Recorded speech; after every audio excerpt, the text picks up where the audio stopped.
The TIE Bomber is one of the most popular ships in the game. I'm going to break down 3 of those setups and how to fly them with the different engine laser components that people will be using. This will be helpful for new players and for experienced players as well.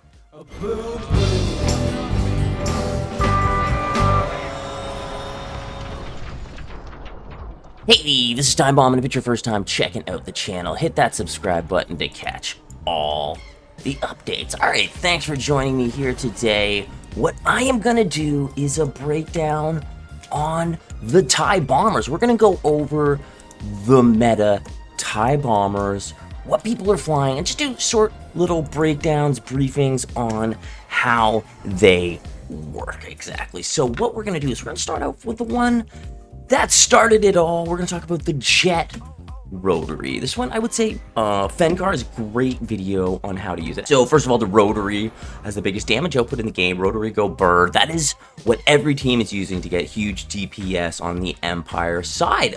It just can't be matched. Multi-lock and Golo on every bomber for the farm tools and for stripping turrets. Chaff, of course, just to protect yourself from dunks.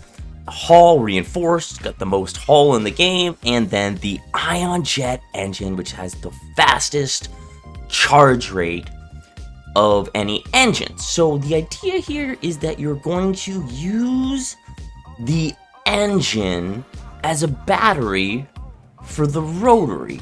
You're gonna have to do a lot of movement to make this happen. So I'm coming out right here, and you see right away I'm going to shunt power into engines and move my power into engines, and I have a full tank of boost. Then anytime I drift, I will move it and shunt it. I will shunt power over to engines and move power over to lasers at the same time to create a dead drift. Then during that drift, I can go back and boost again. See, we're moving it, we're dead drifting. And, pretty good. Every time we're going back and forth. Ooh, we didn't get it all the way there. Oh, there we go, there we did. I'm using a controller right now for this. And so I'm shunting and doing this at the same time. Some remaps going on to make this a little easier for me. And you can see you're getting full bars every time you do it. Now, of course, once you work in the rotary, that's going to deplete your tank a little more. But you have a really fast charge rate to do that. Now, you don't want to do a lot of skipping. You want to be gasping everywhere. And if you're not shooting, you can just move power over to lasers. You don't need to then shunt it all back. Power over, shunt it back, and you really shouldn't lose any. It's only when you really start firing do you need to go into shunting all the way. Alright, so that is our Jet Rotary. Let's move in and do a little bit of firing with it. I should actually be pre-spooling this while I'm in the engines. I'm not the best with the Rotary. Talk about that a little bit more. We're going in and just doing a little damage. See, we're getting that. I'm trying to set up my Rotary winding as I'm putting it into engine. Just feathering it a bit. Oh, see, we lost the power there. Boost away, drift, and we can see it is kind of draining as we're going. So that's just a rough idea. Here we go on the rotary. I lost, let's see, I held it too long without the dead drift. I don't have multi-drift right now. See, my drift ended there. Doing a bad job. So that's just basically a simple rundown on Jet Rotary. You can see it depleting there and how you can kind of get power back very quickly. Now when you're under pressure, of course, it makes it a little harder. You got to be a little bit easier with it.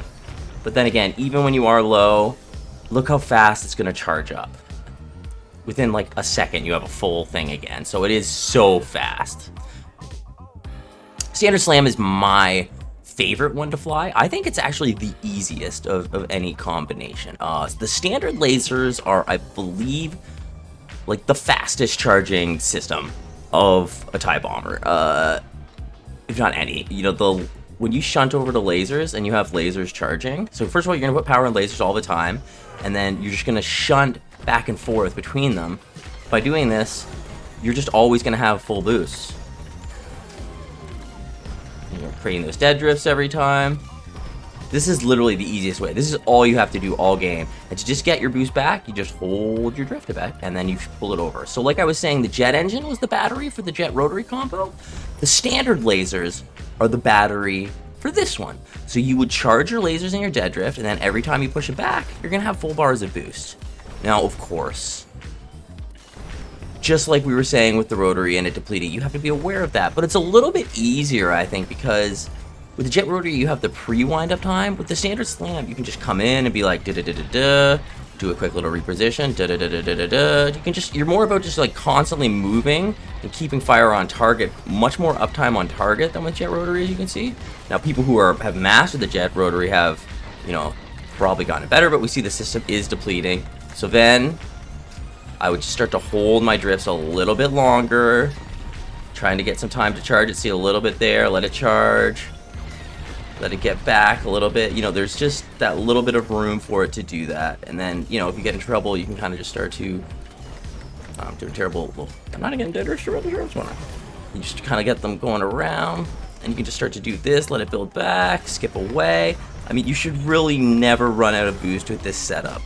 It's honestly the easiest of all of them. And then if you really need to take a position, you just throw it into engines just to get that little bit of maneuverability to stop. So let's take a look at the last one now, the rotary slam, which, so this one, like the other two, we were talking about the jet being the battery for the power system for that one, for the jet rotary, and then for the standard slam, the standard lasers are the battery. So for this one, with the rotary and the slam, we don't have either of those options that are going to charge it at the really fast rate. So what you want to do with the slam rotary, so the idea is that you're going to move it all power over to engines and shunt into engines. So every time you boost drift, you're just going to move power into lasers and then back to engines, and you're just going to maintain that. And see, you don't have either system to charge the battery with, so you are just creating dead drifts like this by putting it back and forth in this one, and then shunting over when you need the overcharged. So it's a much different style, and it has a lot of potential with the multi-drift to extend, and it can really be powerful for sure, just like the other ones. It's just a different style. I think jet rotary is mechanically the toughest because you have to do so much juggling. Standard slam is the easiest because you can just keep it there all the time.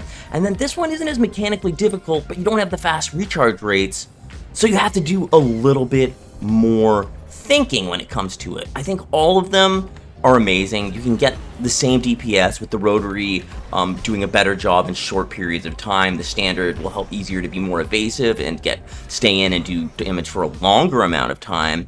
However, high-level players, I think, are probably just as evasive at this point with the rotary and can get higher damage. Even myself, who's been the standard slam advocate, I'm kind of moving over to rotary because I want to make sure that I can at least do it and give a fair comparison to see where I'm better at. So I think everyone should probably take it on to learn all these different ones because it's fun, and I like playing different ways, so maybe you do too, so try those out. And if you're new learning the game, you should try them out to see which one works best for you, because everyone has their own way. Standard Slam's definitely the best for farming. Thanks a lot for checking out this video. You guys are amazing, and I will catch you guys later.